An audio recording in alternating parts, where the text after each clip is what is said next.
How well do you know your history? Greetings, family. Good to see you again. Again, how well do you know your history? I know my history. I'm not going to say I know all of it in the world, but I was lucky enough to be 16 years, actually 18 years in the United States, 4.5 years in the Special Force, 16 years in Europe.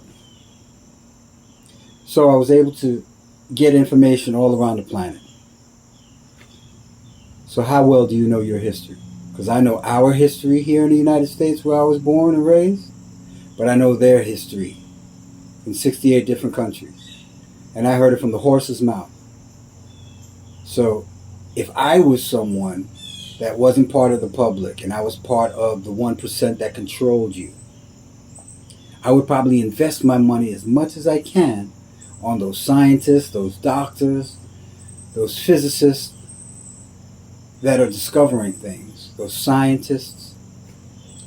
Now, if I was smart enough to do that and rich enough to do that years ago, even a couple of 100 years ago, even more than that, 500 years ago, because we know we have family lineage and we know that that 1% that assumes that they're controlling us, their families had their hand in all of this stuff. So let's say you were in that family and you were in there trying to infect the whole United States, the whole world, all continents. What would you do? Exactly. You'd invest also in those doctors if you wanted to control the population. But a lot of us don't know our history. I was lucky enough to be born 1969, the year after President Nixon took his presidency. A couple of years later, he signed this War on Cancer Act, this Cancer Tree Act, to implement the war on cancer. But cancer wasn't running rampant. We actually didn't even know about the disease, really. There were one or two people in the whole entire world that had it. So we couldn't understand why that war on cancer. But keep that in the back of your head. Because now we're sitting here with the epidemic of COVID, viruses, vaccinations, all this nonsense. But we don't know how to trace it back. But if we ever do have time to reach out to one another, because I've been traveling the world for better half of 30 years, and I've gotten to know a lot of people in the world.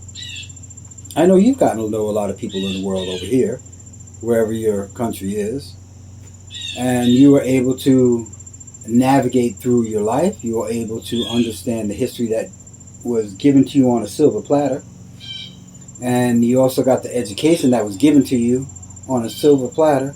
Of course, you had to work hard for it, but they gave you an education of the things they wanted you to know. They did not want you to discover everything in the world. They didn't want you to travel. They wanted you to stay in one place, focus on one thing, and do that for about 40 years until you retired. I was lucky enough to wind up leaving the country after I got hurt in the military and realized already that the military is not going to take care of their own. So I had to go across the ocean to get medical help in order to help myself. During that time, 16 years, I started to get healthier and a little stronger, where I was able to travel again, and I started traveling, but I was keeping it close to home. And my home base was in the Netherlands, in Europe. So it was easier for me to travel. In the United States, it would have been harder for me to travel and longer to travel over the oceans. While I was already across the ocean, Atlantic Ocean, I figured, let me travel and get to know the area. So I did. And it's a small world. I will tell you it's a small world, because I wind up meeting, I think it was 6 people from my graduating class in high school around the world. It's that small of a world. And I've also done missions in the military with other special forces that we wind up meeting in certain places. And then when I got out of the military, I met these guys in different places around the world. Small world. But you don't know how small it is because you don't get out like I've done. And I'm not saying that's your path. It was my path. It was my path to reach out to you now and tell you guys about my story, about my perception, about the things I've learned. Because I already know that once I bring my perception to you, that'll start changing your perception. And of course, you'll have your own perception. You'll add mine and create a new one. So if you and I were speaking at the table, you might even change my perception. It all depends on what we know and also what we don't know. But we got to be careful on those things. Like I said, it's a small world. So I wind up meeting all these people around the world, and I started speaking to them. A lot of them got to know me, whether it was playing sports, working in entertainment, which was theater, modeling, musician. Some knew me from the military. Others knew me from education. Others knew me from my practice because I was an alternative therapist, a massage therapist. So there's a lot of people that know me for a lot of things. And I've had a lot of odd jobs during my course of traveling around the world. Worked as a bodyguard, bouncer, security, amongst a few things. But you wind up meeting a lot of people. Now, because I was traveling and playing sports most of my life, I was able to meet a lot of people in higher places. So that's why I want to come out to you today, to let you know that it's all about that history that we know. And do we know enough? Because I know that whatever country you're in, they only teach you what they want you to learn. And if you were across the water, they teach you a lot more than what they teach you in the United States.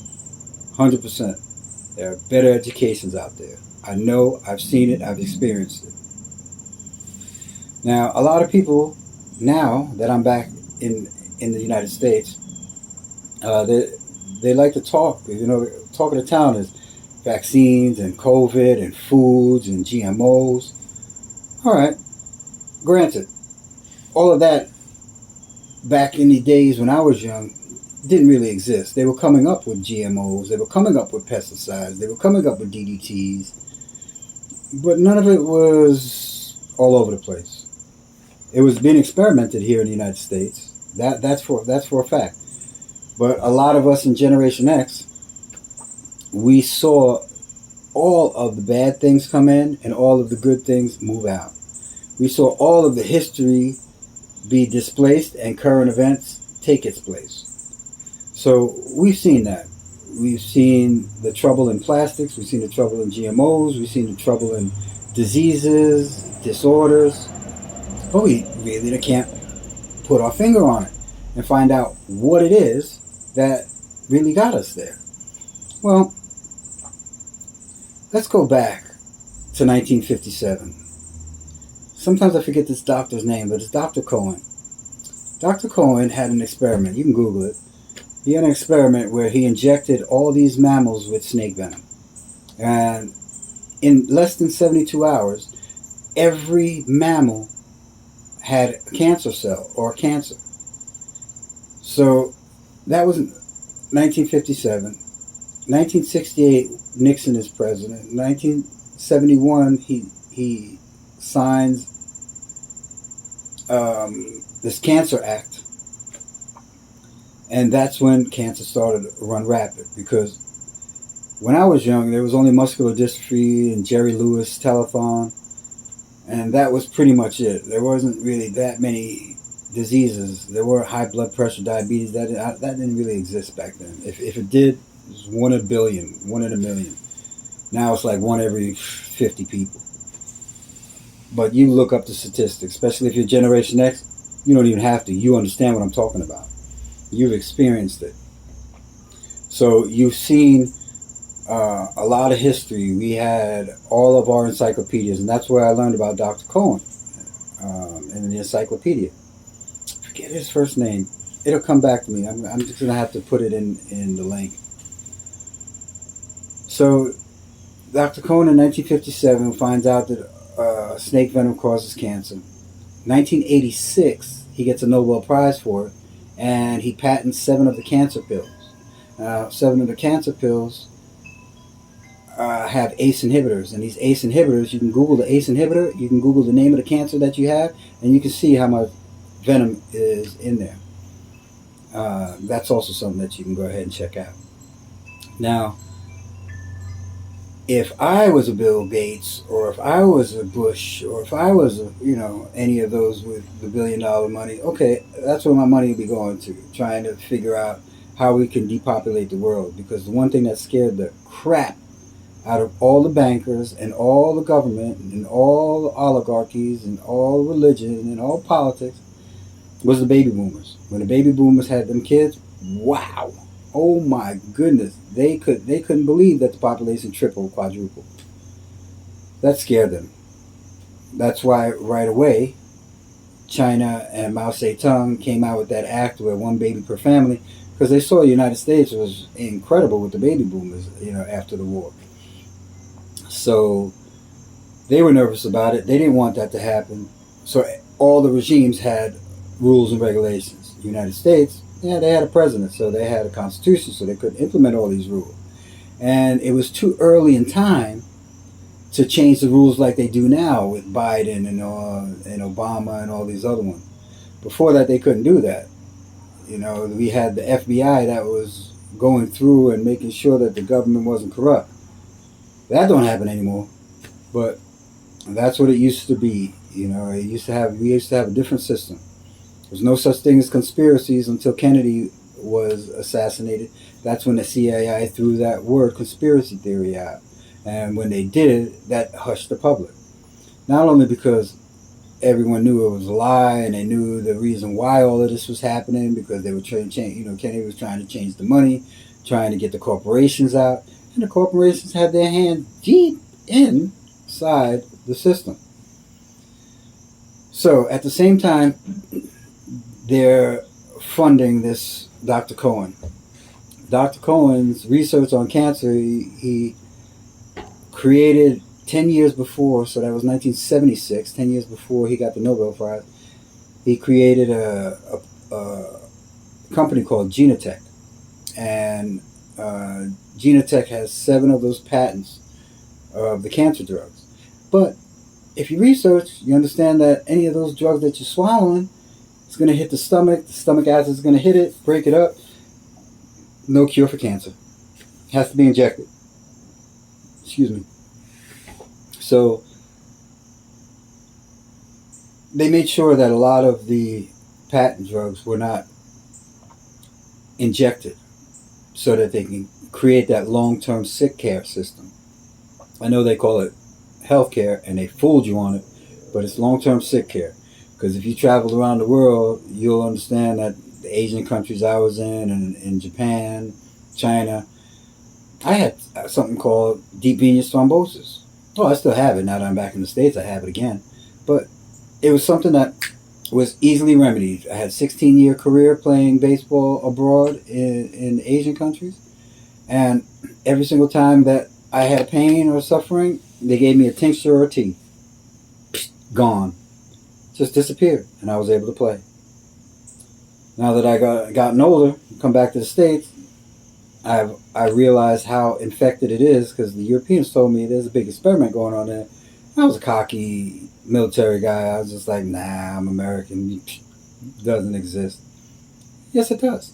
But you have to see it from third person, and it took me a couple of years before I saw it as a third person. Now, like I said, if I was Bill Gates and I was those guys, and I was able to fund this guy, Dr. Cohen, he created all them cancers. But then I would find scientists to figure out what else, if this can happen, what else can be made from it, and what else can happen from it if you add to other things. And there you go. After cancer, 1989 is when I go in the military. Cancer wasn't really rampant.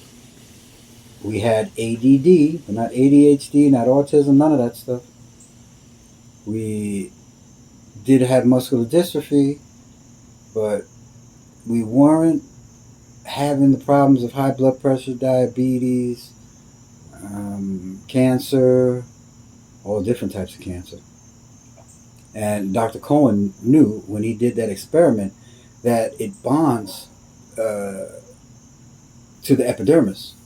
So all parts that have the skin, the epidermis. So there are organs inside of us that have an epidermis as well. That's where they wind up sitting those. Oh, that's where the medicine would sit. Give you liver cancer, testicular cancer, ovarian cancer, lung cancer, skin cancer, all those things. And throughout the years, when I was young, we only had like 7 vaccines.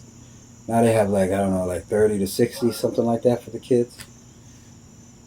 So if I was one of those big wigs that had money and I was investing in this guy, we would have had time in a half a century of life, because I've been around for half a century. We would have seen the different disorders, the different diseases come in, the different sicknesses come in, the long-term sicknesses come in, because my generation, we had grandmothers and great-grandmothers that would sit there, put some castor oil in your mouth, and you're healed.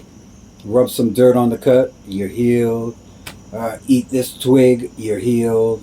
We had all those gifts from Mother Nature. Mother Nature has everything inside of it. That's why they infected that as well. And we saw that as Generation X. We saw so much abundance, everyone having a garden and chickens and raising some livestock. And then all of that disappeared when the supermarkets came in and the plastic started coming in, and then you started to keep food longer than it was supposed to and start freezing food so it loses their deep composition. And then we saw the microwaves come in, and we saw gas stoves turn into electric stoves, and we've seen it all. But if your head is now spinning a little bit, if you're Generation X, you know that you've been infected, the world has been infected, we already see this, and it's global. It is global. And you don't even have to travel out of the country to see that. But I did. And I noticed this huge epidemic. Now, if you look at all the presidents also that came about, we were taught that all presidents were raised to be presidents since they're young, just like the kings and queens. We already know that one of our favorite presidents of the whole entire United States, almost everybody loves, is Ronald Reagan, because he's an actor. Actors are performers. Actors are bullshitters. Excuse my French. But they can make you believe that they're that person, and this is the situation. Before that, there were all these presidents. Guess who was his vice president? That's right, one of the Bushes. The senior Bush, the one that was head of the CIA. That's right. Putting two and two together, you're starting to figure it out. So he's the one that started that Desert Storm, and the war in Iraq. And they were saying they were looking for nuclear, biological, chemical warfare. What do you think that was when they did all those vaccines to all those Marines, Army, Navy, Air Force, Coast Guard, everyone in the military? That was the nuclear, biological, chemical warfare. You call it the V word. Nuclear, biological, chemical warfare, and all of a sudden everyone comes back with Gulf War syndrome. And Gulf War syndrome is like 160 something symptoms. I don't know, maybe 120. But all of us were infected. And the ones that were in the military that are pretty smart do the math and figure out, oh man, so they did that to the Vietnam veterans, they did it to the Korean veterans, they did it to World War I, World War II, every war. They've experimented on the veterans, and they experimented on the public at the same time. They've always done that. They've done that globally since, I don't know, maybe 1300s, 1400s. And once science and religion and corporations and government all fused together, that's when it became this kakistocracy. It started getting all messed up. But when they did, that was end game for us. Nobody knew that. because no one really knew the history. We didn't have internet like it is nowadays. We didn't have internet where people are starting to post all these things and figure out solutions and putting them on the web. We had encyclopedias, and before that, my parents had radio, and before that, their parents had newspapers, and before that, it was a carrier pigeon, and before that, it was just word of mouth.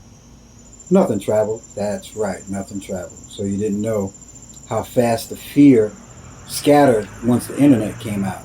COVID, international. I was in 5 countries. 5. And I never caught the COVID. I never caught symptoms. Never got vaccinated. But I went to all these countries during the COVID time. One back to back to back until I came back to the States. When they opened up the border, sure, came back. When they said all Americans got to go back, sure, I came back. Did I want to come back? No, because I know there's a better life across the waters. It's nice here in the United States, but people are not united. The states are, but not the people. The government's global catastrophe because they're a global cabal. They're united, but not the people. How do we get the people united? Here in the United States, they don't care. Nobody cares. And they're fighting over all these border wars, people coming in, foreign people coming in. It's happening on every continent around the world. Ooh, poor puppy. All right, so it's happening everywhere around the world. And we're only interested in our surroundings, where we are. But you need to know that it's everywhere around the world. It's been happening. COVID has spread everywhere. The WHO and the WEF, they attack almost everyone in the world.